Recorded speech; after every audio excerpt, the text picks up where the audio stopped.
আজকে আমরা শান্তির আশায় আমরা ব্রিটিশের বিরুদ্ধে যুদ্ধ করলাম, 190 বছরের শাসন, আমরা অনেক প্রাণের বিনিময়ে, এক সাগর রক্তের বিনিময়ে, হাজার হাজার উলামায়ে কেরামের লাশের বিনিময়ে আমরা ব্রিটিশ থেকে মুক্তি লাভ করেছিলাম, ঠিক কিনা? শেখ মাহমুদুল হাসান দেওবন্দি রহমতুল্লাহ থেকে শুরু করে কত হাজার হাজার আলেম, এমন কোন গাছ ছিল না ভারতবর্ষে যেখানে কোনো আলেমের লাশ ঝুলন্ত ছিল না। এইভাবে হাজার হাজার আলেমকে হত্যা করেছে ওরা। এরপরেও দেশ আমরা বিজয় করলাম। বড় বড় টার্গেট ছিল আমরা একটি কোরআনের শাসন পাবো, ঠিক কিনা? দেশ ভাগ হয়ে গেল। পাকিস্তান হল আর হিন্দুস্তান। যেখানে মুসলমান সংখ্যাগরিষ্ঠ সেখানে হলো পাকিস্তান, আর যেখানে হিন্দু সংখ্যাগরিষ্ঠ সেটা হলো হিন্দুস্তান। তখন ব্রিটিশরা জিজ্ঞেস করছিল কায়েদ আজম মোহাম্মদ জিন্নাকে যে আপনার কনস্টিটিউশন কি হবে, আপনার সংবিধান কি হবে? উনি বললো হামারা দস্তুর তো কোরআন হে, আমাদের সংবিধান বানানো দরকার, কোরআন আমাদের রেডি আছে সংবিধান, এটা তো কোরআন। কি কোরআন বললো, কিন্তু পাকিস্তানের 24 বছরের শাসন আমলে ওনারা কোরআনের আইনকে ওনারা ফলো করলো না। ব্রিটিশের রেখে যাওয়া বস্তা বস্তা আইন দিয়ে তারা রাষ্ট্র চালালো, যার কারণে অবিচার হলো, অসাম্য হলো। বাংলাদেশের এই পূর্ব পাকিস্তানের মানুষকে আবার অস্ত্র হাতে নিয়ে পাকিস্তানিদের জুলুমের বিরুদ্ধে আবার আমাদেরকে যুদ্ধ করতে হয়েছে, ঠিক কিনা? এক সাগর রক্তের বিনিময়ে আমরা আবার পাকিস্তানিদেরকে তাড়িয়ে আমরা বাংলাদেশ করলাম। কিন্তু ভাগ্যের নির্মম পরিহাস, পাকিস্তান আমলে যতটুকু ইসলাম ছিল, কোরআন ছিল, তাও পাকিস্তান আমলের পরে যখন বাংলাদেশ হলো, এমন সরকার আসলো তারা বাংলাদেশের সংবিধান থেকে আল্লাহর কোরআনকে পুরোপুরি মুছে দিল, আল্লাহর নাম নিশানাকে তারা মুছে দিল, ইসলামের সমস্ত আইন কানুনকে মুছে দিল। অথচ পাকিস্তানের 70-এর নির্বাচনে তাদের ওয়াদা ছিল ইসলাম বিরোধী কোনো আইন তারা রচনা করবে না, ঠিক কিনা? কিন্তু ইসলামকে পরিপূর্ণভাবে নির্বাসিত করে তারা একটি সংবিধান জনগণের উপর চাপিয়ে দিল। এই সংবিধানের পক্ষে জনগণের কোনো মত ছিল না, জনগণের কোনো সমর্থন ছিল না। ভারতীয় পরামর্শে ওরা কুফরি একটি নাস্তিকবাদী সংবিধান বাংলাদেশের মুসলমানদের উপরে চাপিয়ে দিয়েছিল, ঠিক কিনা বলেন না? এই 72-এর সংবিধান, এটার কোনো আইনগত ভিত্তি নাই, জনগণের সমর্থন নাই, এটি অবৈধ সংবিধান, এটা বৈধ সংবিধান নয়। কিন্তু জনগণের সমর্থন এই সংবিধানের পক্ষে ছিল না। এই সংবিধানকে চাপাইয়া দেয়া বাংলাদেশ থেকে 3.5 বছরের মাথায় সেই শেখ সাহেবকে বিদায় নিতে হলো। বাংলাদেশে একটা দুর্ভিক্ষ আসলো 74-এ, ঠিক কিনা বলেন? যেই দেশ ছিল সোনার দেশ, এই দেশটা হয়ে গেল দুর্ভিক্ষের দেশ। কোরআন যদি আসতো এই পরিণতি আমাদের হতো না। কোরআনের কাছে আমরা গেলাম না, কোরআনকে আমরা নির্বাসিত করলাম। এরপরে একের পর এক সরকার বদল হলো।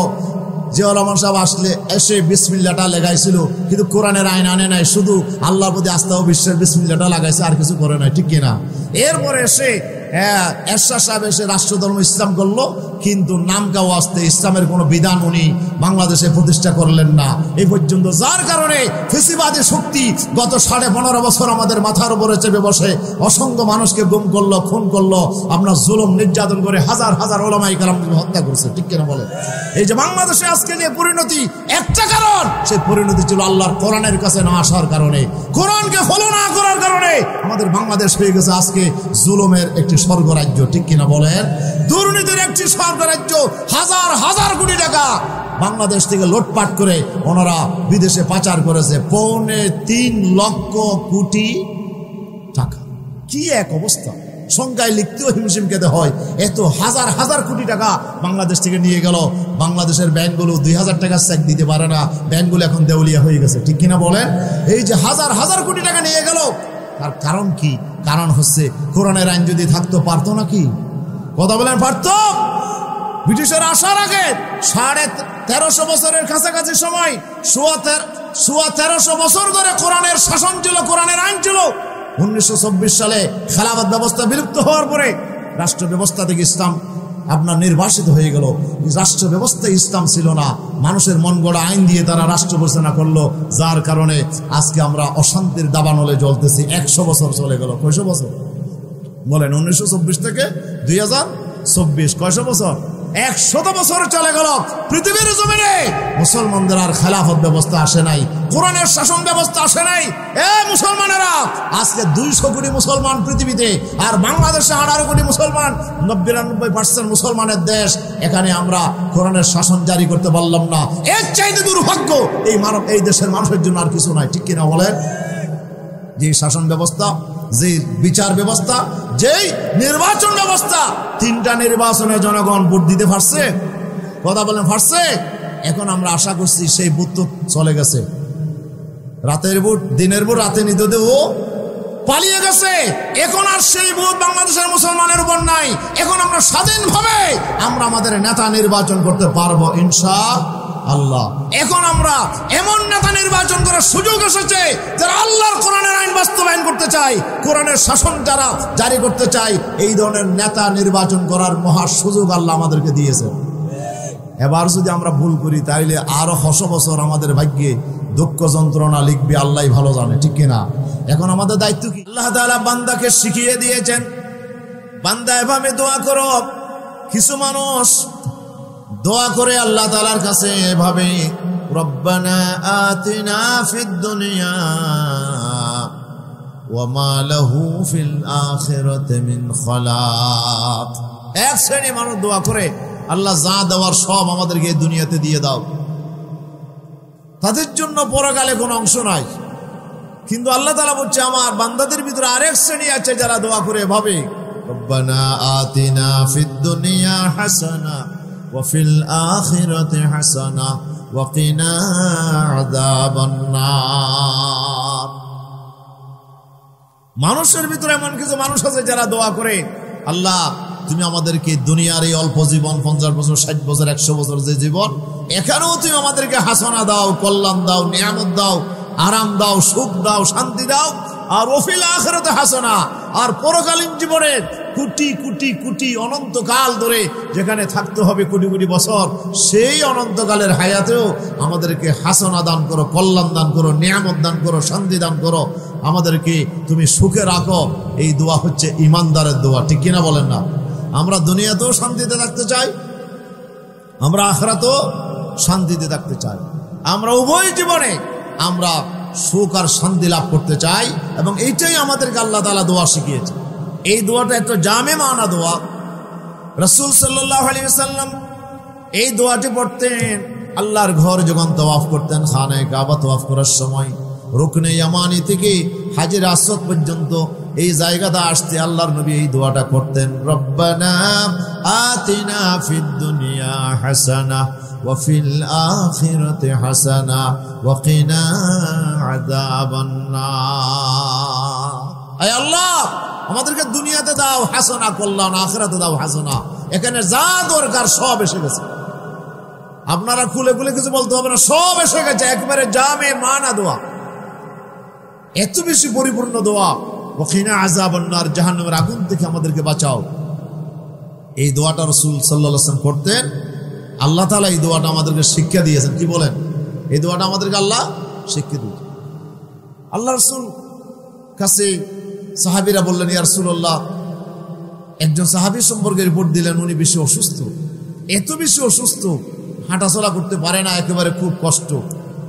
আল্লাহ রাসূল তাকে দেখতে গেলেন যে তার, আমরা বলি যে ফেটের সামে লেগে গেছে। কি বলেন?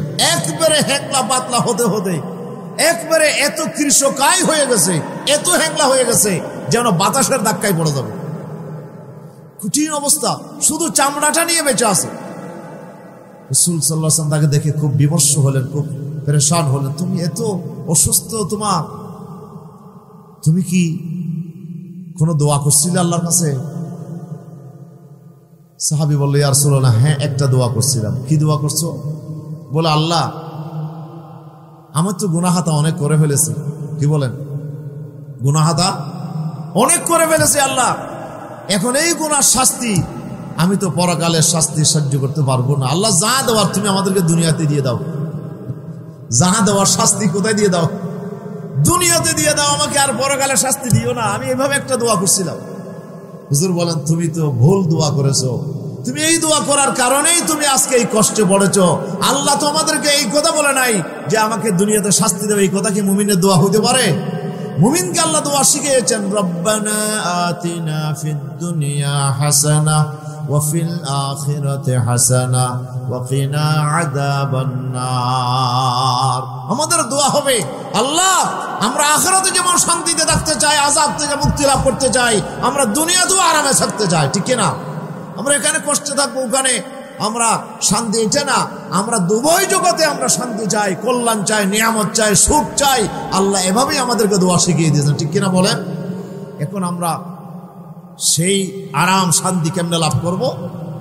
আল্লাহ রাব্বুল আলামিন বলে দিয়েছেন, ফাইম্মা ইয়াতিয়ান্নাকুম মিন্নী হুদা ফামান তাবিআ হুদায়া ফালা খাউফুন আলাইহিম ওয়ালা হুম ইয়াহজানুন। আল্লাহু আকবার। আল্লাহ রাব্বুল আলামিন হযরত আদম এবং হাওয়াকে এই দুনিয়াতে যখন জান্নাত থেকে নামাইয়া দিয়ে এই দুনিয়াতে পাঠাচ্ছিলেন, তখন আল্লাহ তাআলা আদম আর হাওয়াকে লক্ষ্য করে একটি কথা বলছিলেন, এ আদম আর হাওয়া চলে যাও, কুলনা হাবিতু মিনহা জামিআ, এখান থেকে নেমে যাও আমার জান্নাত থেকে, চলে যাও দুনিয়ার জমিনে। আর দুনিয়ার জমিনে যাওয়ার পরে তোমাদের একটা কথা মনে রাখতে হবে, জান্নাতের জীবনে খুব আরামে ছিল, আয়েশে ছিল, সুখে ছিল। কতদিন ছিল? যতদিন তোমরা জান্নাতে আমি আল্লাহর হুকুম মানতে ছিল, ততদিন পর্যন্ত জান্নাতে আরামে ছিল। আমি আল্লাহর হুকুম লঙ্ঘন করার সাথে সাথে তোমাদের পোশাক খুলে নিলাম, আর তোমাদেরকে আমি আল্লাহ তাআলা জান্নাত থেকে বের করে দিলাম, ঠিক কিনা? জান্নাতে কতদিন ছিল? যতদিন আল্লাহর হুকুম মানতে ছিল। আল্লাহ বলছিল সব খাওয়া যাবে, কিন্তু এই একটা গাছের কাছে যাওয়া যাবে না। আল্লাহ একটা আইন করেছিলেন, সব খাওয়া যাবে, সব কানে যাওয়া যাবে, কিন্তু এই গাছের ফল তো খাওয়া যাবে না, এই গাছের কাছেও যাওয়া যাবে না। ওয়ালা তাকরাবা হাযিহিশ শাজারা ফাতাকুনা মিনাজ জালিমিন বলছিলেন কে? আল্লাহ তাআলা একটা আইন করে দিয়েছিলেন। এই আইনটা যতদিন আদম এবং হাওয়া অনুসরণ করেছেন, মেনে চলেছেন, ততদিন আল্লাহ তাআলা ওনাদেরকে জান্নাতে আরামে রেখেছিলেন, ঠিক কিনা? আল্লাহ তাআলা ওনাদের খুব সুখে শান্তি দিয়ে ওনারা জান্নাতে ছিল। যখনই শয়তানের প্ররোচনায়, শয়তানকে যখন আল্লাহ আদমকে সেজদা না করার কারণে জান্নাত থেকে বের করে দিলেন, শয়তানের সমস্ত খুব চলে গেল আদমের উপরে, যে ফাবিমা আগওয়াইতানি, আল্লাহ যে আদমের কারণে তুমি আমাকে আজকে জান্নাত থেকে বের করে দিলে, সে আদমকে আমি দেখে ছাড়বো, ঠিক কিনা? সে আদমকে কিভাবে জান্নাত থেকে বের করবে, এই ফোন দিয়ে সে আঁটতে লাগলো। সে চিন্তা করলো একটা কাজ করা যায়, যে কোনো ভাবে আদমকে যদি আল্লাহর হুকুম লঙ্ঘন করানো যায়।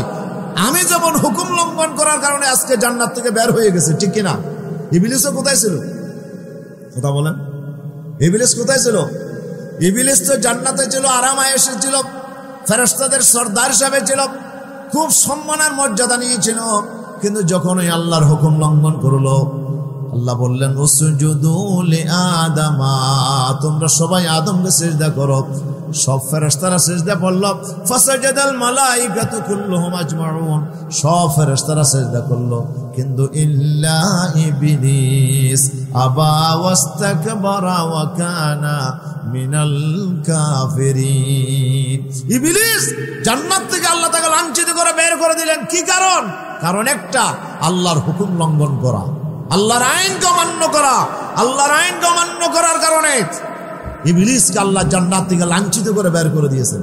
ইবলিস বুঝেছে আদমকেও যদি বের করতে হয়, তাহলে আদমকে দিয়েও এমন একটা কাজ করাইতে হবে, আল্লাহর আদেশটা লঙ্ঘন করাইতে হবে। আল্লাহর আইনটা যদি লঙ্ঘন করাইতে পারে, যেভাবেই হোক, কলা কৌশলে, ধোঁকা দিয়ে, প্রতারণা করে, যেভাবেই হোক, আদম আর হাওয়াকে যদি আমি আমার আল্লাহর আদেশ লঙ্ঘন করাইতে পারি, তাহলে আদম আর হাওয়ার জান্নাতে থাকতে পারবে।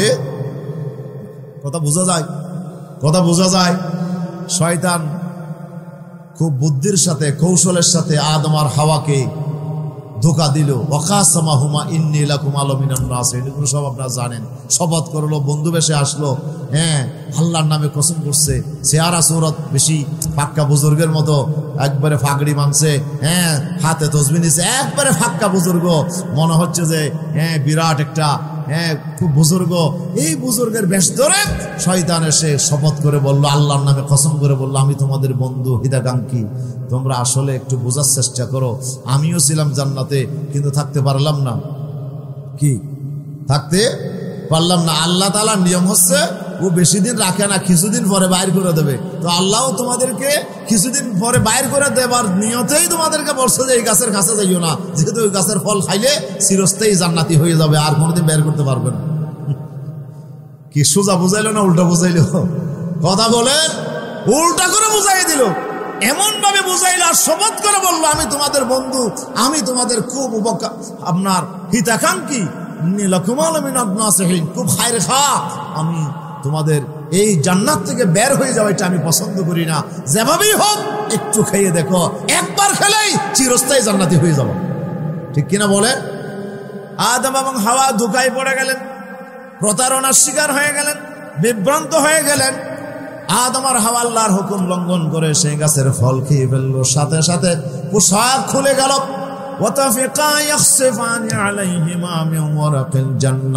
জান্নাতের পাতাগুলো দিয়ে তাদের আপনার শরীর ঢাকতে লাগলো, আপনার লজ্জাস্থান খুলে গেল, লাঞ্ছিত হয়ে গেল, আল্লাহর কাছে কান্নাকাটি করলো, লজ্জিত হলো, হচ্ছে অনুশোচনা করলো, অনুতপ্ত হয়ে গেল, আল্লাহর কাছে চোখের পানি ফেলে কাঁদতে লাগলো। আল্লাহ রাব্বুল আলামিন অনেক দিনের কান্নার পরে আদম আর হাওয়ার গুনাহ মাফ করলেন। ঠিক কিনা? তাহলে বোঝা গেল আল্লাহর হুকুম লঙ্ঘন করার, আল্লাহর আইন লঙ্ঘন করা, এই লঙ্ঘন করার কারণেই জান্নাত থেকে বের হয়ে গেল। যতদিন জান্নাতে ছিল কি কারণে ছিল? আল্লাহর আইন মানার কারণে। কথা বলে আল্লাহ তাআলা বলছেন আবার দুনিয়াতে চলে যাও, দুনিয়াতে অল্প দিন থাকবে, কিন্তু সেখানেও আমি আল্লাহর বিধান, আমি আল্লাহর আইন তোমাদের কাছে যাবে, তোমাদের জীবন কেমনে চলবে সেই জন্য আমি আল্লাহ তাআলা আইন তোমাদেরকে দেব। সে আমি আল্লাহর আইন যদি তোমরা মেনে চলতে পারো, আমার পক্ষ থেকে হেদায়েত যখন আসবে, এই হেদায়েত যদি মেনে চলতে পারো, তাহলে ফামান তাবিআ হুদায়া ফালা খাউফুন আলাইহিম ওয়ালা হুম ইয়াহজানুন। আমি দুইটা নিয়ামত দেব। কয়টা নিয়ামত বলো তো? বলেন কয়টা নিয়ামত? দুইটা নিয়ামত আমি তোমাদেরকে দেব।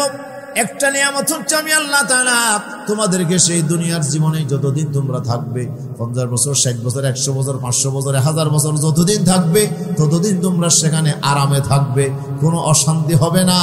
লা খাউফুন আলাইহিম, কোনো ধরনের ভয় ভীতি আশঙ্কা সেখানে থাকবে না। কোনো ধরনের চুরি ডাকাতি, সন্ত্রাস, রাহাজানি, জানা, ব্যভিচার, আপনার চাঁদাবাজি, মাস্তানি, কোনো প্রকার অশান্তির মধ্যে তোমরা থাকবে না। ওয়ালা হুম ইয়াহজানুন, এটা ফেল মুদারাব, এটা ভবিষ্যৎ, বর্তমান ভবিষ্যৎ দুটাই বোঝায়। আল্লাহ বলে ওয়ালা হুম ইয়াহজানুন, এবং আমি আল্লাহর বিধান যদি মেনে চলো, শুধু দুনিয়ার জীবনে শান্তি নয়, এরপরে অনন্তকালের যে জীবন সামনে আছে, এই অনন্তকালের জীবনে তোমাদেরকে কোনো পেরেশান হওয়া লাগবে না, চিন্তা করা লাগবে না কবরে গিয়ে কোনো আযাবে পড়ি কিনা, জাহান্নামের আযাব কোনো কিয়ামতের মাঠে আমাদেরকে ঘেরাও করে কিনা, জাহান্নামে আমি চলে যাই কিনা, এই ধরনের কোনো পেরেশানি তোমাদেরকে ভুগতে হবে না। আমি আল্লাহ তাআলা দুই জগতের, উভয় জগতের শান্তি, কল্যাণ, নিয়ামত, নিরাপত্তা আমি তোমাদেরকে দান করব। একটা শর্ত, সে শর্ত হলো আমি আল্লাহর হুকুম কি করতে হবে? মানতে হবে। কথা বোঝা যায়? তাহলে এখন আমরা দুনিয়ায় যদি শান্তি থাকতে চাই, মরণের পরে যদি আমরা আযাব থেকে মুক্তি লাভ করতে চাই, আমরা যে আতিনা ফিদ দুনিয়া হাসানা ওয়া ফিল আখিরাতে হাসানা, কথা বলেন, আমরা আল্লাহর কাছে কি চাইলাম? দুনিয়ার জীবনও ভালো, আখিরাতের জীবনও ভালো, দুই জীবনেই আমরা শান্তিপূর্ণ জীবন আমরা লাভ করতে চাইলাম। মুখে বললাম, কিন্তু আল্লাহ বলছে মুখে বললেই হবে না, বাস্তবে সেটা আমল করে দেখাইতে। তোমরা যে হাসানা পেতে চাও, শুধু মুখের কথা, এটার জন্য তোমাদেরকে কাজ করতে হবে, বাস্তব ফিল্ডে তোমাকে এটার প্রতিফলন ঘটাতে হবে। কিভাবে? কি বলেন? কিসের? আমরা সন্তানে কি হইতে চাই? বাবা হতে চাই, মা হতে চাই, ঠিক কিনা? সবাই মা বাপ হতে চাই কিনা? বাপ ডাকলে মা, আপনার আম্মা ডাকলে, আব্বা ডাকলে কলিজা ঠান্ডা হয়ে যায়। সবাই আমরা সন্তানের বাবা হতে চাই। হযরত আপনার নূহ আলাইহিস সালাম, আপনার আল্লাহর অসংখ্য পয়গম্বর দোয়া করেছেন। আল্লাহ, এই হযরত জাকারিয়া আলাইহিস সালাম দোয়া করেন, রব্বি লা তাযারনি ফারদা ওয়া আনতা খায়রুল ওয়ারিসিন। আল্লাহ, তুমি আমাকে একা রাখিও না, আমার বেশি আশা আমার একটা ছেলে হোক, আমার একটা সন্তান হোক, আমার একটা সন্তান দুনিয়াতে জন্ম লাভ করুক, যে আমার পরে আমার নাম নিশানাকে বাঁচিয়ে রাখবে, আমার ওয়ারিস হবে। আল্লাহ, আমাকে তুমি বন্দা করো না, আমাকে নিঃসন্তান বানিয়ে দিও না। পয়গম্বর দোয়া করেছেন, ঠিক কিনা? হযরত ইব্রাহিম আলাইহিস সালাম দোয়া করেছেন, রব্বি হাবলি মিনাস সালিহিন, আয় আল্লাহ তুমি আমাকে নেককার সন্তান দান করো। প্রত্যেক পয়গম্বরেরা আল্লাহ তাআলার কাছে দোয়া করেছেন সন্তানের বাবা হওয়ার জন্য। সবাই চায়, আমাদেরও মনের আর্য বেদনা, সবাই আমরা চাই সন্তানের পিতা হওয়ার জন্য। চাইলেই কি সন্তানের বাবা হওয়া যাবে? বলেন, বুঝেন নাই? আমি খুব চাইলাম সন্তানের বাবা হব, খুব আরজু করলাম, আবার হুজুরের কাছে এসে দোয়া চাইলাম, হুজুর একটু দোয়া করেন না, আমি যেন সন্তানের বাবা হইতে পারি, সন্তানের মা হইতে পারি। খুব দোয়া নিজেও করলাম, হুজুরের কাছে দোয়া চাইলাম। আচ্ছা, কি সন্তান হবে তো কি করতে হবে? ও বিয়ে করতে হবে। বছরের পর বছর যাচ্ছে, কোনো বাচ্চা নাই, মা হইতে পারলাম না, বাবা হইতে পারলাম না। হুজুরের কাছে এসে বললাম, হুজুর আপনি বড় বুজুর্গ মানুষ, দোয়া করছেন সন্তানের বাবা, আমি তো এখনো সন্তানের বাবা হইতে পারলাম না, হুজুর আপনি কি দোয়া তোয়া করেন নাই? হুজুর বলে, তুমি দোয়া তো করতেছি, কিন্তু তুমি বিয়ে শাদী কোথা থেকে করছো? হতো তারা তো বিয়েই করি নাই। তো বিয়ে না করলে, শুধু দোয়া করলে, কামনা করলে, আগ্রহ করলে কি বাচ্চা হবে? হবে না। তাহলে কি করতে হবে? ও আগে বিয়ে করতে হবে। বিয়ে করার পরে, বিয়ে শাদী করার পরে যদি দোয়া করেন, তাহলে কাজ কিছু হতে। ডেলিভারির জন্য আমরা মাঝে মাঝে হুজুরদের কাছে যাই তাবিজের জন্য। তাবিজ দিলাম, তাবিজের কাজ কতটুকু? আমাদের মুরব্বীরা বলে তাবিজের কাজ হলো 2 আনা। বলেন না, তাবিজের কাজ আরো 14 আনা কি করতে হবে? যিনি ডেলিভারি করবেন সেই মহিলার গায়ের শক্তি লাগবে, তার শক্তি দিয়ে এই ডেলিভারি খালাস করতে হবে, ঠিক কিনা? তাহলে দোয়া এবং কষ্ট দুটোটাই সমন্বয় যখন হয়ে যাবে, তখনই সামনে রেজাল্ট আসবে, ঠিক কিনা?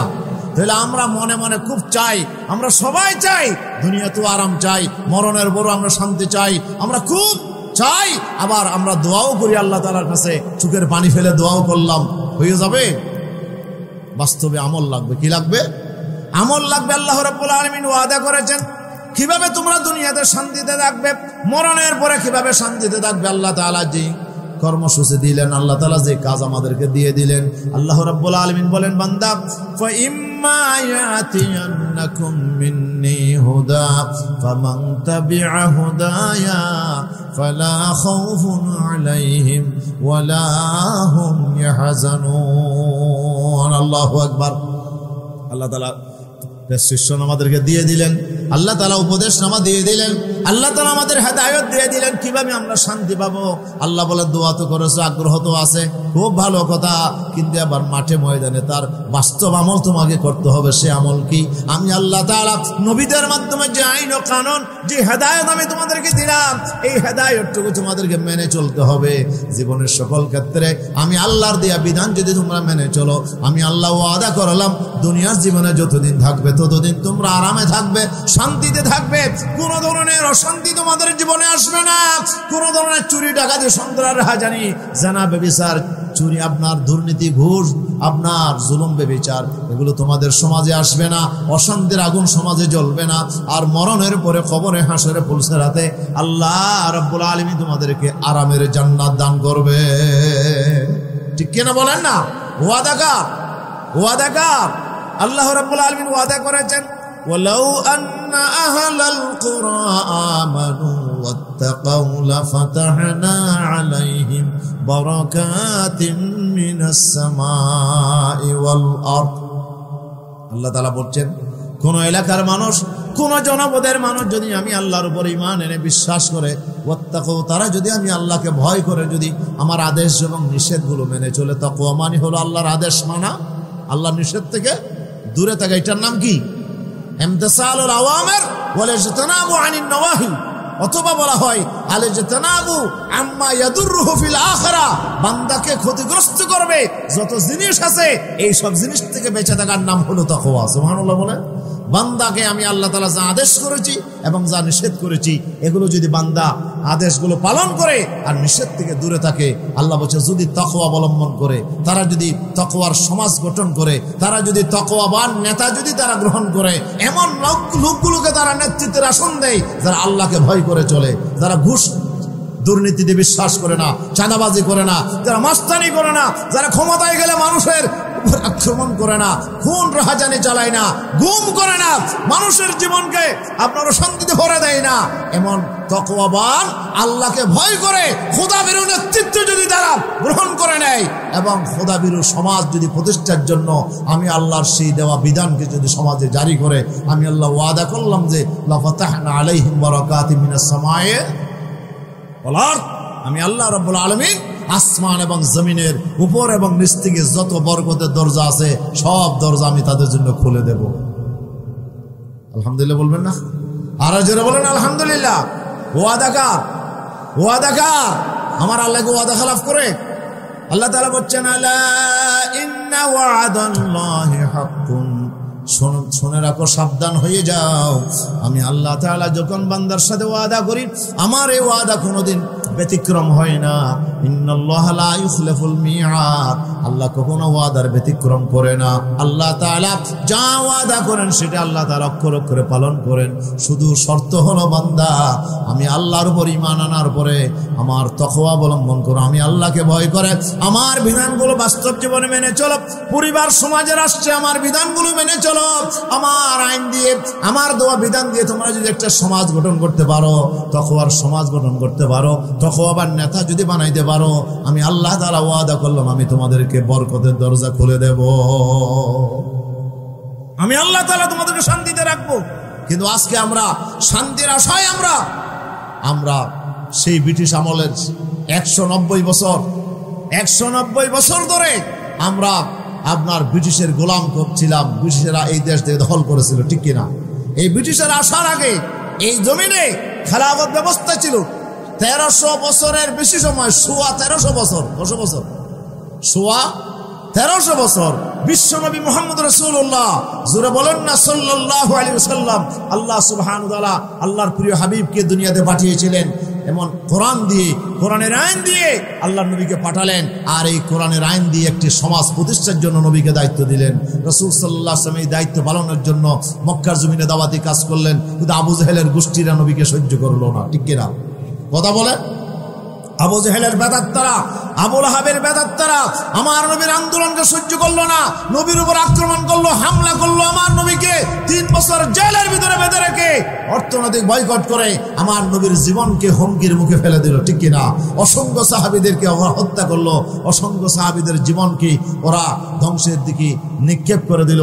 এরপরেও আমার বিশ্বনবী ক্ষান্ত হলেন না। 13টি বছর ধরে আল্লাহর হাবিব রক্ত দিয়ে, জীবন দিয়ে আল্লাহর নবী কষ্ট করে দেখলেন, চেষ্টা করলেন শান্তির সমাজ বানানোর জন্য, কিন্তু পারলেন না।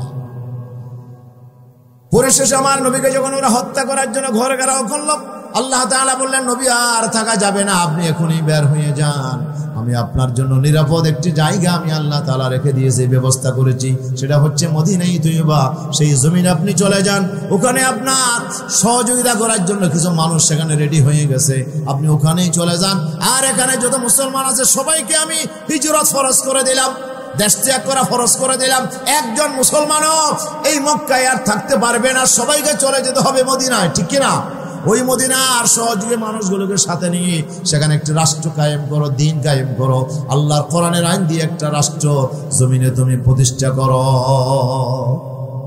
বিশ্বনবী সাল্লাল্লাহু আলাইহি ওয়াসাল্লাম সেখানে গেলেন, মদিনাবাসী আমার নবীকে সহযোগিতা করলেন, তাদের নাম হয়ে গেল আনসার। তাদের নাম কি? মক্কার গুলোকে বলা হলো মুহাজির, তারা দেশ ত্যাগ করে চলে গেল, আর মদিনার গুলো সহযোগিতা করলো, তারা আনসার হয়ে গেল। মুহাজির আর আনসার এই দুই গোষ্ঠীর পারস্পরিক সহযোগিতার বিনিময়ে আল্লাহ তাআলা একটি রাষ্ট্র উম্মতে মুসলিমাকে দান করলেন। আল্লাহর নবী হলেন সেই রাষ্ট্রের প্রধান মুহাম্মদুর রাসূলুল্লাহ সাল্লাল্লাহু আলাইহি ওয়াসাল্লাম। সে রাষ্ট্র কায়েম হয়ে গেল। আমার বিশ্বনবী সেখানে জাহেলিয়াতের সমস্ত আইনগুলোকে পায়ের নিচে দিয়ে আবু জেহেল, আবু লাহাবের করা আপনার ইহুদি খ্রিস্টানের যত আইন ছিল সবগুলোকে পায়ের তলে দাফন করে আমার আল্লাহ তাআলা যে আইন কোরআনে দিয়েছেন সেই কোরআনের আইনের প্রেক্ষিতে একটি রাষ্ট্র তিনি কায়েম করলেন, ঠিক কিনা? এই রাষ্ট্র কায়েম করার পরে জমিনে কি আসলো? শান্তি নেমে আসলো। আলহামদুলিল্লাহ বলেন। কি আসলো? শান্তি নেমে আসলো। আমার বিশ্বনবী কয় বছর দেশ চালালেন? বলেন কয় বছর?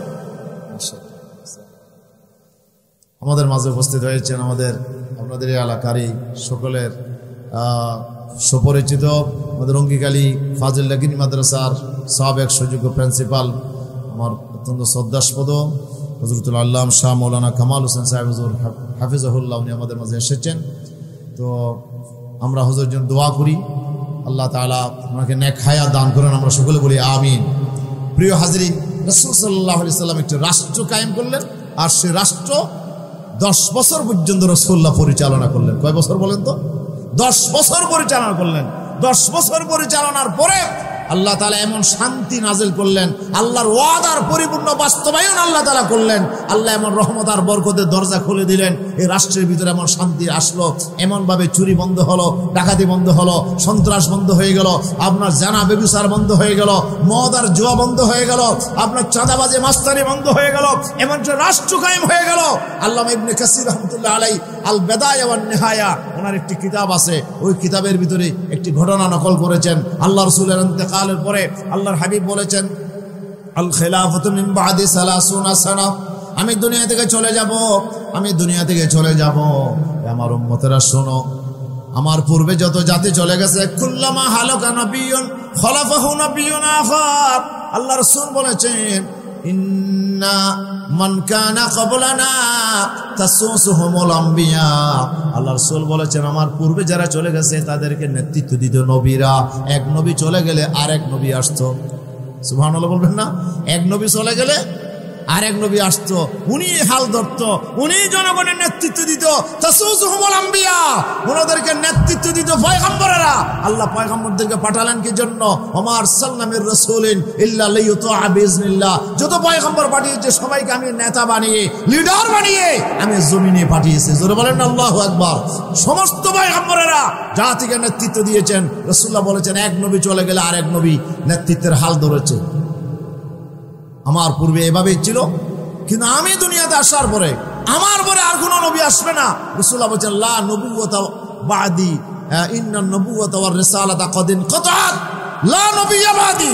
আমার পরে নবুয়তের সিলসিলা বন্ধ হয়ে গেছে, রিসালাতের সিলসিলা বন্ধ হয়ে গেছে। আমার পরে আর কোন নবী আসবে না। সায়াকুনু বাদি খুলাফা, আমার পরে আসবে যারা, এরা হচ্ছে আমার খলিফা। সুবহানাল্লাহ বলে, এরা হবে আমার কি? এরা নবী নয়, কিন্তু এরা আমার খলিফা হবে। আমি আল্লাহর রাসূল যেভাবে রাষ্ট্র পরিচালনা করেছি, আমি যেভাবে তোমাদেরকে সমাজ পরিচালনা করেছি, সেভাবেই তারা সমাজ পরিচালনা করবে। আমার প্রতিনিধি হয়ে তারা হবে আমার খলিফা। আমার পরে আমার খলিফারাই রাষ্ট্র পরিচালনা করবেন। সুবহানাল্লাহ। নবী কিন্তু খলিফা কে হবে এটা নবী ঘোষণা দিয়ে যায় নাই। আল্লাহ নবী দুনিয়া থেকে চলে গেলেন, কিন্তু নবী কে পরে খলিফা কে হবে আল্লাহ নবী ঘোষণা দেয় নাই, যার কারণে সাহাবায়ে কেরাম বড় সংকটে পড়ে গেল। আল্লাহ নবীর ইন্তেকালের পরে 3 দিন পর্যন্ত আল্লাহ রসুলের দাফন কাজ ওনারা বাকি রাখলো। রসুলের সেই লাশ মুবারক পড়ে আছে, আল্লাহর পয়গম্বরের শরীর মুবারক পড়ে আছে, দাফন হয় নাই। সাহাবায়ে কেরাম কঠিন একটা জিম্মাদারি পালন করতেছে। সেটা কি? রসুল তো চলে গেছে, রাষ্ট্রপ্রধান কে হবে? রসুল তো এতদিন রাষ্ট্রপ্রধান ছিল, এই রাষ্ট্র কে চালাবে এটা ঠিক করার জন্য আপনার সখীফায়ে বনি সায়েদার মধ্যে সাহাবায়ে কেরাম মিলিত হলো। সেখানে অনেক বাকবিতণ্ডার পরে ওনারা খলিফা হিসেবে ঘোষণা দিল হযরত সাইয়েদনা আবু বকর সিদ্দিক, জোরে বলি রাদিয়াল্লাহু তাআলা আনহুর হাতে। সুবহানাল্লাহ। হযরত ওমর বললেন, আমাদের খলিফা হবে আবু বকর। সাথে প্রথম দিনই বায়াত গ্রহণ করলেন আবু বকরের হাতে। ওনার দেখা দিকে সব মুহাজিরেরা বায়াত করলেন, আনসারেরা বায়াত করলেন, সমস্ত সাহাবায়ে কেরাম ওনার হাতে বায়াত গ্রহণ করলেন। আবু বকর সিদ্দিক হয়ে গেল সর্বসম্মতিক্রমে আল্লাহ রাসূলের খলিফা। আল্লাহ রাসূলের কি খলিফা? আল্লাহর পয়গম্বরের পরে উনি হলেন খলিফা। আল্লাহ নবী কিন্তু নাম বলে যায় নাই, রাসূলুল্লাহ নেতৃত্ব চাপায়া দেয় নাই। জনগণ পছন্দ করে ওনারাই তাদের নেতা নির্বাচন করেছে। এটাই হচ্ছে খেলাফত ব্যবস্থা। কথা বলেন, এটা কি খেলাফত ব্যবস্থা? জনগণ তাদের নেতা নির্বাচন করবে। এখানে রাজার ছেলে রাজা হবে, খলিফার ছেলে খলিফা হবে, এই নিয়ম আল্লাহ নবী তিরোহিত করে দিলেন। আল্লাহর পয়গম্বর কারো নাম ঘোষণা না করে চলে গেলেন। 3 দিনের ভিতরে পরামর্শ করে সাহাবায়ে কেরাম আবু বকর সিদ্দিককে খলিফা বানালেন। রাসূল সাল্লাল্লাহু আলাইহি ওয়াসাল্লামের পরে উনি 2 বছরের বেশি সময় খলিফা হিসেবে দায়িত্ব পালন করেছেন। সুবহানাল্লাহ বলেন, আরো জোরে বলেন সুবহানাল্লাহ। ওনার পরে 10 বছর খেলাফতের দায়িত্ব পালন করলেন হযরত ওমর। ওনার পরে 12 বছর খেলাফতের দায়িত্ব পালন করলেন হযরত উসমান। ওনার পরে 6 বছর দায়িত্ব পালন করলেন হযরত আলী কারামাল্লাহু ওয়াজহু। কয় বছর? টোটাল মিলে 30 বছর। টোটাল কয় বছর? আল্লাহ রাসূল বলেন, আমার পরে 30 বছর খেলাফত থাকবে। আমি যেভাবে রাষ্ট্র চালিয়েছি হুব একই নিয়মে একই পদ্ধতি দিয়ে রাষ্ট্র পরিচালনা করবে। কয় বছর? 30 বছর। এরপরে সুম্মা তাকুনু মুলকা, এরপরে রাষ্ট্র ব্যবস্থায় পরিবর্তন আসবে। নেতৃত্ব আর জনগণের দ্বারা নির্বাচিত হবে না, রাজতন্ত্র কায়েম হয়ে যাবে, রাজার ছেলে রাজা হবে। খেলাফত ব্যবস্থার মধ্যে সামান্য পরিবর্তন আসবে, কিন্তু সব ক্ষেত্রে ঠিক থাকবে, কোরআনের আইনগুলো ঠিক থাকবে, কিন্তু নেতা নির্বাচনটা ইসলাম অনুসারে হবে। না, খেলাফত ব্যবস্থা একটু পরিবর্তন সূচিত হবে, রাজতন্ত্র কায়েম হয়ে যাবে। এরপরে আল্লাহ রাসূল বললেন সুম্মা তাকুনু মুলকান আদা, এরপরে আর রাজতন্ত্র, কঠিন রাজতন্ত্র আসবে। এরপরে সুম্মা তাকুনু মুলকান জবাবেরা, রাজতন্ত্রের পরে আসবে আবার স্বৈরতন্ত্র। সুম্মা তাকুনুল খিলাফা আলা মিনহাজিন নবুওয়া, এরপরে নবুয়তের আদলে আবার খেলাফত ব্যবস্থা জমিনে কায়েম হবে। সুবহানাল্লাহ বলে। বিশ্বনবীর এই হাদিসের ভিতরে দেখা যায় 30 বছর খেলাফত ব্যবস্থা থাকবে। আল্লাহর পয়গম্বরের পরে খলিফা হলেন হযরত আবু বকর সিদ্দিক রাদিয়াল্লাহু তাআলা আনহু। উনি রাষ্ট্রপ্রধান হওয়ার পরে উনি চিন্তা করলেন বিশ্বনবী একজনে সব দায়িত্ব পালন করেছেন। একদিকে মসজিদে নববীর ইমাম, আর একদিকে তিনি আপনার চিফ জাস্টিস প্রধান বিচারপতি, আর একদিকে তিনি যুদ্ধের প্রধান সেনাপতি। আমার বিশ্বনবী 27টা যুদ্ধে সেনাপতি হিসেবে মাঠে আপনার বাস্তব ফিল্ডে দায়িত্ব পালন করেছেন। সুবহানাল্লাহ বলে। আরো 56টা মতো সাহাবীদের নেতৃত্বে তিনি আপনার প্রতিনিধি দল পাঠিয়েছিলেন যুদ্ধ করার জন্য। রাসূল সাল্লাল্লাহু আলাইহি ওয়াসাল্লাম সেনা প্রধান ছিলেন, তিনি আবার চিফ জাস্টিস ছিলেন, প্রধান বিচারপতি ছিলেন, তিনি আবার মসজিদের ইমাম ছিলেন, উনি আবার মদিনার বিশ্ববিদ্যালয়ের তিনি ছিলেন ভাইস চ্যান্সেলর। ঠিক কিনা? আমার বিশ্বনবী সব দায়িত্ব একা পালন করেছেন। আবু বকর সিদ্দিক বললেন রাসূলের পরে আমার তো এরকম একজনের পক্ষে এত দায়িত্ব পালন করা সম্ভব। দায়িত্ব বিকেন্দ্রীকরণ করলেন। রাষ্ট্রপ্রধান দায়িত্ব তিনি নিলেন, আর প্রধান বিচারপতির দায়িত্ব দিলেন হযরত ওমরকে। তারপরে সেনাপতির দায়িত্ব দিলেন হযরত খালিদ ইবনুল ওয়ালিদ রাদিয়াল্লাহু তাআলা আনহুকে। সুবহানাল্লাহ বলেন। এভাবে করে এক একটা দায়িত্ব তিনি ভাগ করে দিলেন। আর ওই শিক্ষা দীক্ষার দায়িত্ব হযরত আলী রাদিয়াল্লাহু আনহুর হাতে দিলেন। এভাবে একটা দায়িত্ব বিকেন্দ্রীকরণ করলেন। হযরত ওমর রাদিয়াল্লাহু আনহু রাষ্ট্রের পক্ষ থেকে দায়িত্ব দিয়ে বিচার করার জন্য অফিস দিয়ে বসে গেলেন। উনি সকাল থেকে সন্ধ্যা পর্যন্ত বসে থাকে, কিন্তু একটা বিচার ওনার কাছে আসে না। সুবহানাল্লাহ আলিয়া বিনা হইও। আরো জোরে হন না সুবহানাল্লাহ, আরো জোরে বলে সুবহানাল্লাহ। আমার বিশ্বনবী 10 বছর রাষ্ট্র পরিচালনার পরে কি শান্তি নেমে এসেছিল। মদিনার জমিনে চুরি বন্ধ হলো, ডাকাতি বন্ধ হলো, সন্ত্রাস বন্ধ হলো, চাঁদাবাজি বন্ধ হলো, মাস্তানি বন্ধ হলো। মদিনার রাষ্ট্রটা হয়ে গেল একটি জান্নাতের নমুনা। আল্লাহু আকবার। আল্লাহ রাসূলের ইন্তেকালের পরে ওমর হয়ে গেল প্রধান বিচারপতি, কিন্তু সকাল থেকে সন্ধ্যা পর্যন্ত বসে থাকে, কি নাই, কোনো মামলা আসে না। উনি চিন্তা করলেন হয়তো আজকে কোনো ঘটনা হয় নাই মদিনাতে, কালকে হয়তো হইতে পারে। উনি কালকে আবার অফিসে বসলেন। এইভাবে একদিন গেল, দুদিন গেল, এক সপ্তাহ গেল। এক সপ্তাহ পর্যন্ত কোনো বিচার নাই। উনি বললেন হয়তো এই সপ্তাহে হয় না, আগামী সপ্তাহে হইতে পারে। সুবহানাল্লাহ। দ্বিতীয় সপ্তাহে তিনি অপেক্ষা করলেন। এইভাবে 3 সপ্তাহ গেল, 4 সপ্তাহ গেল, 1 মাস গেল। উনি আবার চিন্তা করলেন 1 মাস তো চলে গেছে, এখন হয়তো আগামী মাসে আসতে পারে। এরপরে মাসে বসলেন। এইভাবে ইবনে কাসির রাহমাতুল্লাহ বলছে হাত্তা মাদু আলাইহি আমুন কামিল ওয়া লাম ইখতাসিম ইলাইহি আসনাব। আল্লাহু আকবার। হযরত ওমরের 1 বছর চলে গেল, 2 জন ব্যক্তি ওমরের আদালতে বিচার নিয়ে আসে না। কি রাষ্ট্র কায়েম করলো আমার বিশ্বনবী। কোরআনের আইন দিয়ে কি রাষ্ট্র কায়েম হয়ে গেল, যে রাষ্ট্রের ভিতরে 0% হয়ে গেল। আমার ডক্টর ইউনূস সাহেব এখন 30 হজিরু বাজু নমাতে 30 ফর্মুলা তিনি বিশ্ববাসীকে দিয়েছেন, যে দারিদ্রতা শূন্য করে দেবো, আপনার সন্ত্রাস শূন্য করে দেবো, কি বলেন, অভাব শূন্য করে দেবো। এই যে 30 আমার বিশ্বনবী তো এমন 0 করে দিলেন, সমস্ত অপরাধ থেকে রাষ্ট্রকে তিনি মুক্ত করে দিলেন। ঠিক কিনা? 10 বছর রাষ্ট্র পরিচালনা করে এমন শান্তি প্রতিষ্ঠা হলো। 1 বছরের ভিতরে কোনো মামলা ওমরের আদালতে আসে না। ওমর চিন্তা করে এইভাবে বিচার না করে রাষ্ট্রের বেতন নেবো, এটা কি শুদ্ধ হবে? এটা কি ঠিক হবে? খলিফার কাছে গিয়ে বললেন না, মাননীয় খলিফাতুল মুসলিমিন, খলিফাতুর রাসূলুল্লাহ সাল্লাল্লাহু আলাইহি ওয়াসাল্লাম আবু বকর, আমার তো কঠিন অবস্থা, এখন আমি তো আর বিচারপতির দায়িত্ব পালন করতে পারবো না। বলে কেন? বলে কেন মানি 1 বছরের ভিতরে কোনো বিচার করতে পারি না, তো আমার মতো বিচারপতির কি দরকার আছে মুসলমানের? আল্লাহু আকবার। খলিফাতুল মুসলিমিন বললেন, ওমর আপনি দায়িত্ব দিয়ে অব্যাহত দিবেন, ঠিক আছে, কিন্তু কি কারণ আপনাকে বলতে হবে, আপনাকে একটা প্রতিবেদন দিতে হবে। কি কারণে আপনার কাছে বিচার আসে নাই, এটা আপনাকে একটা প্রতিবেদন রাষ্ট্রের কাছে দিতে হবে। হযরত ওমর একটা প্রতিবেদন দিলেন। ওমর বলেন দীনুহুমুন নাসিহা, দীনুহুমুন নাসিহা। হে ওমর, হে খলিফা, মুসলমানের দিন হচ্ছে একজন আরেকজনের কল্যাণ কামনা করা। ওমান হাজুহুমুল কোরআন, তাদের সংবিধান হচ্ছে কোরআন। সংবিধান কি? রাষ্ট্রের সংবিধান কি? কোরআন আর তাদের মিশন হচ্ছে একজন আরেকজনের কল্যাণ কামনা করা। দীনুহুমুন নসিহা ওয়া আমালুহুম আল আমরু বিল মারুফ ওয়ান নাহয়ু আনিল মুনকার। আর তাদের কাজ হচ্ছে সৎ কাজের আদেশ দেওয়া আর অসৎ কাজে বাধা দেওয়া। তারপরে ইন মারাদা আহাদুহুম আদুহু, একজন অসুস্থ হয়ে গেলে 10 জন 20 জন মুসলমান যারাই শোনে তাকে দেখার জন্য ছুটে যায়। সুবহানাল্লাহ। রাসূলুল্লাহ বলেছেন উদু মারিদা এমশে মাইলা, উদু মারিদা, প্রয়োজনে 1 মাইল হেঁটে যাও, তারপর একজন রোগীকে তুমি দেখে আসো। বলেছেন মুহাম্মদ রাসূলুল্লাহ সাল্লাল্লাহু আলাইহি ওয়াসাল্লাম, যতক্ষণ রোগী দেখবা ততক্ষণ তুমি আল্লাহর জান্নাতের নিয়ামতের ভিতরে ঢুকে থাকবে। রাসূলুল্লাহ সাল্লাল্লাহু আলাইহি ওয়াসাল্লামের এই হাদিস অনুসারে অসুস্থ হয়ে গেলেই আরো 10 জন 20 জন 1000 জন ওনাকে দেখতে যায়। ওই ইফতাকারা সাআদুহু, একজন অভাবে পড়ে গেলে আরো 10 20 জন 100 জন তার যে সাহায্য করার জন্য দৌড়ে যায়। ইয়া খলিফাতুল মুসলিমিন ফাবিমা ইখতাসমুনা ইলাইয়া ইয়া খলিফাত রাসূলিল্লাহ সাল্লাল্লাহু আলাইহি ওয়াসাল্লাম, হে আল্লাহর রাসূলের খলিফা, আপনি কি বলেন? কেন তারা আমার কাছে বিচার নিয়ে আসবে? কেন তাদের ভিতরে ঘটনা হবে? তাদের চরিত্রের ভিতরে আমল পরিবর্তন চলে আসছে। কোরআনের সংবিধান দিয়ে রাষ্ট্র পরিচালনার কারণে দেশটা তো জান্নাতের নমুনায় পরিণত হয়ে গেছে, ঠিক কিনা বলেন না? তাহলে বোঝা গেল কোরআন এসেছে এমন একটি সমাজ প্রতিষ্ঠার জন্য যে সমাজে কোনো চুরি ডাকাতি সন্ত্রাস রাহাজানি অবিচার থাকবে না, অসাম্য থাকবে না। সূরা আনফালের 26 নম্বর আয়াত মনে আমি পড়ছি, এটা আল্লাহ তাআলা কোরআন মজিদের এই আয়াতে আল্লাহ তাআলা আমাদের জন্য যে বিধান আল্লাহ তাআলা দিয়েছেন 39 নম্বর আয়াত আল্লাহ তাআলা বলছেন ওয়াকাতিলুহুম হাত্তা লা তাকুনা ফিতনা ওয়া ইয়াকুনা আদ-দীনু কুল্লুহু লিল্লাহ।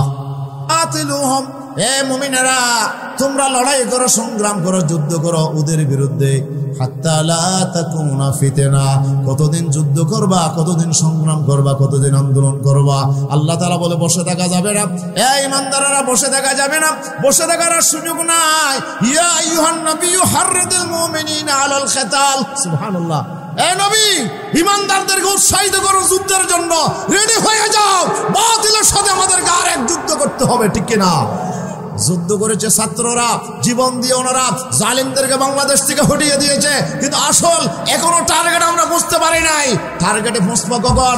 যেদিন আল্লাহর কোরআনের শাসন ব্যবস্থা কায়েম হবে, জনগণ তার ইনসাফ ফিরে পাবে, যেদিন আপনার দারিদ্র বাংলাদেশ থেকে বিমোচিত হয়ে যাবে, জাদু করে চলে যাবে, যেদিন গরিব অসহায় মানুষ তার অধিকার ফিরে পাবে, শ্রমিকেরা তার অধিকার ফিরে পাবে, নারীরা তার অধিকার ফিরে পাবে, কোরআনের শাসন কায়েম হবে, সেদিনই আমাদের আসল টার্গেট পূরণ হবে, ঠিক কিনা? এই টার্গেটে পৌঁছার জন্য এক বিশাল যুদ্ধ আমাদের দরকার। কি দরকার? আর একটা যুদ্ধ আমাদের করতে হবে। এক যুদ্ধ করেছে ছাত্ররা, এখন সেই একটা চূড়ান্ত যুদ্ধ আমাদেরকে করতে হবে। আল্লাহর দ্বীনের বিরুদ্ধে যারা, কোরআনকে যারা সহ্য করে না, কোরআন বিরোধী যারা, এই অপশক্তির বিরুদ্ধে আমাদেরকে একটি চূড়ান্ত যুদ্ধ করতে হবে। আল্লাহ বলে ওয়াকাতিলুহুম হাত্তা লা তাকুনা ফিতনা, ততদিন পর্যন্ত লড়াই করো যতদিন ফিতনা নির্মূল না হয়, অশান্তি নির্মূল না হয়। ওয়া ইয়াকুনা আদ-দীনু কুল্লুহু লিল্লাহ, যতদিন পর্যন্ত আল্লাহর দ্বীন জমিনে পরিপূর্ণভাবে বাস্তবায়ন হবে না ততদিন পর্যন্ত যুদ্ধ চলমান থাকবে। রাজি আছেন? রাজি আছেন? কিন্তু আমাদের ভিতরে কিছু নামদারি মুসলমান আছে নাকি নাই? লেবাসদারি মুসলমান আছে নাকি নাই? টুপিও দেয়, দাড়িও রাখে, নামাজও পড়ে, আবার ভিতরে ভিতরে ইসলামের বিজয় সহ্য করে না, কোরআনের বিজয় সহ্য করে না। এই জাতের মুসলমান আছে নাকি নাই? এদেরকে কি বলা হয়? আমি বলছি না, আল্লাহ বলছে। আল্লাহ তাআলা বলছেন ওয়াইদা কিলা লাহুম তাআলাউ ইলা মা আনজালাল্লাহু ওয়া ইলার রাসূল রাআইতাল মুনাফিকিনা ইয়াসুদ্দুনা আনকা সুদুদা। আল্লাহ তাআলা বলেন, হে নবী, ওদেরকে যখন ডাকা হয় তাআলাউ, আসো আসো, ইলা মা আনজালাল্লাহ, আল্লাহ যে কোরআন নাজিল করে, যে কোরআনের আইন প্রতিষ্ঠার দিকে তোমরা আসো, ও ইলার রাসূল, তোমরা রাসূলের নেতৃত্ব প্রতিষ্ঠার দিকে, রাসূলের আদর্শ প্রতিষ্ঠার দিকে তোমরা আসো। এই কথা যখন তাদেরকে বলা হয় তখন আপনি দেখবেন যে রাআইতাল মুনাফিকিনা ইয়াসুদ্দুনা আনকা সুদুদা, এক শ্রেণীর মানুষ আপনার এই দাবি, এই দাওয়াত তারা গ্রহণ করবে না, তারা পিঠ ফিরে চলে যাবে, এই দাওয়াত তারা গ্রহণ করবে না।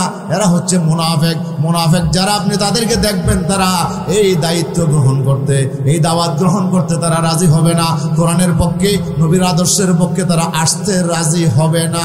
এরা হচ্ছে পাক্কা মুনাফিক। বলেন এরা কি? আমি বলছি না, আল্লাহ বলছে। আল্লাহ কোরআন সাক্ষী দিচ্ছে এরা মুনাফিক। এই মুনাফিকদেরকে আপনি দেখবেন যে ওরা কোরআনের শাসন প্রতিষ্ঠায় ওরা একমত হবে না। ওরা বলছে আমরা নামাজ পড়বো, রোজা রাখবো, কিন্তু কোরআনের শাসন প্রতিষ্ঠার জন্য আমরা রক্ত দিতে পারবো না, জীবন দিতে পারবো না, কষ্ট করতে পারবো না।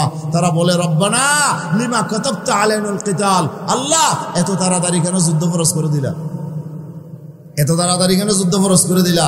আল্লাহ লাউলা আখরতানা ইলা আজলিন করিব, যদি আরেকটু বিলম্ব করতা, আরেকটু দেরি করতা, নামাজ দোয়া পড়ে পড়ে থাকতে পারতাম, সুদা ব্যস্ত চলে যেতাম ফাঁকের মধ্যে। এখন যুদ্ধ বিগ্রহ, আন্দোলন, সংগ্রাম এগুলো তো আমাদের ভালো লাগে না। নাউজুবিল্লাহ বলেন না, আরো জোরে বলেন নাউজুবিল্লাহ। মুনাফিকরা কখনো আল্লাহর দ্বীনের পক্ষে, কোরআনের পক্ষে, ইসলামের পক্ষে তারা ম্যান্ডেট দিতে রাজি নয়, তারা সংগ্রাম করতে রাজি নয়, তারা আন্দোলন করতে রাজি নয়। কিন্তু ইমানদার যারা, আল্লাহ বলে যে আল্লাযীনা আমানু ইউকাতিলুনা ফি সাবিলিল্লাহ, যাদের ভিতরে ঈমান আছে তারা আল্লাহর কোরআনের পক্ষে লড়াই করে। ওয়াল্লাযীনা কাফারু ইউকাতিলুনা ফি সাবিলিত তাগুত, আর যারা কাফির তারা লড়াই করে বাতিলের মতে। ঠিক কিনা? আমরা কি ইমানদার? ইমানদার কিনা? সবাই ইমানদার কিনা? কারা কারা ইমানদার? সবাই একটু হাত তুলে আমার আল্লাহকে দেখায়। আল্লাহ আমাদের হাতগুলো কবুল করো, জোরে বলি আমিন, আরো জোরে বলি আমিন। আমরা যদি ইমানদার হয় তাহলে আমাদের দায়িত্ব আছে না নাই? সে দায়িত্ব কি? আল্লাহ বলছে দুনিয়ার জীবনে শান্তি চাও, মুখে বললে হবে না, রব্বানা আতানা দোয়া করলে হবে না, বাস্তব ময়দানে সেটার জন্য কাজ করতে হবে। সে কাজ হচ্ছে বাস্তব জমিনে আল্লাহর কোরআনের শাসন ব্যবস্থা যতদিন আসবে না ততদিন এই জমিনে শান্তি আসবে। শুধু দোয়া করলে শান্তি ফিরে আসবে না। আপনার শুধু চোখের পানি ফেলে তাহাজ্জুদ পড়ে দোয়া করলেই হবে না, দোয়াও করতে হবে, পাশাপাশি আবার বাস্তব জীবনে আমলও করতে হবে। রুহবানুল লাইলি ফুরসানুন নাহার, সাহাবায়ে কেরামের চরিত্র ছিল রাতের বেলায় দরবেশের মতো ইবাদত করতেন আর দিনের বেলায় ঘোড়সওয়ার হয়ে যুদ্ধ করতেন। ঠিক কিনা? এখন মুসলমানদেরকে এই দুইটা শিক্ষা নিতে হবে। একদিকে আমরা রাতের বেলায় দোয়া করব দরবেশের মতো চোখের পানি ফেলে, আবার অন্যদিকে রাস্তা ময়দানে আমাদেরকে বাতিলের বিরুদ্ধে সংগ্রাম করে এই জমিনে কোরআনের রাজ কায়েমের জন্য আমাদেরকে যুবক, বৃদ্ধ, আপনার ব্যবসায়ী, শ্রমিক, আপনার এখানে আলেম ওলামা, পীর মশায়েখ, এখানে শিক্ষিত যত মুসলমান আছি আমরা দল মত নির্বিশেষে আমাদের সবাইকে আল্লাহর কোরআনের পক্ষে ঐক্যবদ্ধ হতে হবে। ঠিক কিনা? যদি আমরা ঐক্যবদ্ধ হতে পারি তাহলে আমরা হব ইমানদার, আর যদি হতে না পারি তাহলে আমাদেরকে ইমানদার বলা হবে, আমরা হব মুনাফিকের কাতারে। ঠিক কিনা? আল্লাহ আমাদেরকে ইমানদার হিসেবে আল্লাহ কবুল করুন, জোরে বলি আমিন, আরো জোরে বলি আমিন। আল্লাহ যেন আমাদেরকে মুমিনদের ভিতরে আল্লাহ শামিল করেন। রব্বানা তাওয়াফানা মুসলিমিন ওয়া আলহিকনা বিস-সালিহিন। আল্লাহ তুমি আমাদেরকে মুসলমান না বানিয়ে দুনিয়াতে মৃত্যু দিও না, মুমিন হিসেবে আমাদেরকে তোমার কাছে যাওয়ার তৌফিক দাও। এই দোয়া আমরা করব এবং ঈমানদার হয়ে আল্লাহর কাছে যাওয়ার জন্য চেষ্টা করব ইনশাআল্লাহ। রাজি আছি তো ইনশাআল্লাহ? রাজি আছি ইনশাআল্লাহ? তাহলে সামনে নির্বাচন হবে, তার পরীক্ষা। সামনে নির্বাচন কি হবে? পরীক্ষা হবে, এখানেই বাছাই হয়ে যাবে আসলে আপনার ইমানদার কিনা। ইমানদারের পরীক্ষা হবে এখানে। আসুন আমরা সামনের যে সুযোগ সামনে আসতেছে ইনশাআল্লাহ, এই সুযোগকে আমরা কাজে লাগাই। আল্লাহর কোরআনের পক্ষে, দ্বীনের পক্ষে, ইসলামের পক্ষে আমরা ঐক্যবদ্ধ হই। সমস্ত ভেদাভেদ আমরা ভুলে যাই। আমরা যদি সেই ঐক্যবদ্ধ শপথ নিতে পারি ইনশাআল্লাহ, বাংলাদেশে অচিরেই কোরআনের রাজ কায়েম হবে ইনশাআল্লাহ। আর কোরআনের রাজ যেদিন কায়েম হবে সেদিন মাস্তানি বন্ধ হবে, দুর্নীতি বন্ধ হবে, চুরি বন্ধ হবে, সন্ত্রাস বন্ধ হবে, ডাকাতি বন্ধ হবে, জানা ব্যভিচার বন্ধ হবে ইনশাআল্লাহ। এই দেশটা একটি জান্নাতের নমুনায় পরিণত হবে। রাসূল বলছে ফাযহারুল আরদ খায়রুম মিন বাতনিহা, তখন জমিনের ফেটের চাইতে বেশি উত্তম হয়ে যাবে। যারা কবরে চলে গিয়েছে ওরাও আল্লাহর কাছে দোয়া করবে, আল্লাহ আমাদেরকে কেন খবরে নিয়ে আসলে, আমরা দুনিয়াতে থাকলে তো আরো শান্তি বেশি পাইতাম। সুবহানাল্লাহ বলেন, আরো জোরে বলেন সুবহানাল্লাহ। ফাযহারুল আরদ খায়রুম মিন বাতনিহা, রাসূলের হাদিস, তিরমিজি শরীফের হাদিস। আল্লাহ সুবহানাহু হচ্ছে জমিনের ফেটার চাইতে উত্তম হয়ে যাবে যদি কোরআনের শাসন কায়েম হয়। আর কোরআনের শাসন যদি কায়েম না হয় তাহলে কিন্তু ফাবাতুল আরদ খায়রুম মিন যহরিহা, তাহলে জমিন হবে আল্লাহর ফিতনা ফাসাদের, এই জমিন হবে অশান্তির, এই জমিন হবে আপনার চোর ডাকাত আর মাস্তান চাঁদাবাজদের, সন্ত্রাসীদের দৌরাত্ম্য হবে এই জমিনে। এই জমিনে আর থাকা যাবে না। এই জমিনে চেতে ওই কবরে যাওয়া, মৃত্যুবরণ করা বেশি আপনার আমাদের জন্য শান্তিদায়ক হবে, ঠিক কিনা? আসুন আমরা আল্লাহর কোরআনের পক্ষে আমরা ঐক্যবদ্ধ হই, আমরা সমস্ত ভেদাভেদ ভুলে যাই, যা হয়েছে সেটাকে আমরা অতীতকে আমরা ভুলে যাই, আল্লাহর কাছে আমরা গুনাহ মাফ চাই। আল্লাহ যা ভুল হয়ে গেছে আমি মাফ চাই, সামনের জীবনে যতদিন বাঁচায় রাখো কোরআনের আন্দোলনে রাখো, কোরআনের পক্ষে রাখো, কোরআনের সমাজ প্রতিষ্ঠার এই সংগ্রামে তুমি আমাকে শামিল করো। এই দোয়াকে আমরা করতে পারবো না ইনশাআল্লাহ। আল্লাহ আমাদের তৌফিক দান করুন, আমিন। হাযা মা ইনদি ওয়া লা ইলমা ইনদাল্লাহ, সুবহানাকাল্লাহুম্মা ওয়া বিহামদিকা আশহাদু আল্লা ইলাহা ইল্লা আনতা আস্তাগফিরুকা ওয়া আতুবু ইলাইক। আসসালামু আলাইকুম ওয়া রাহমাতুল্লাহি ওয়া বারাকাতুহু।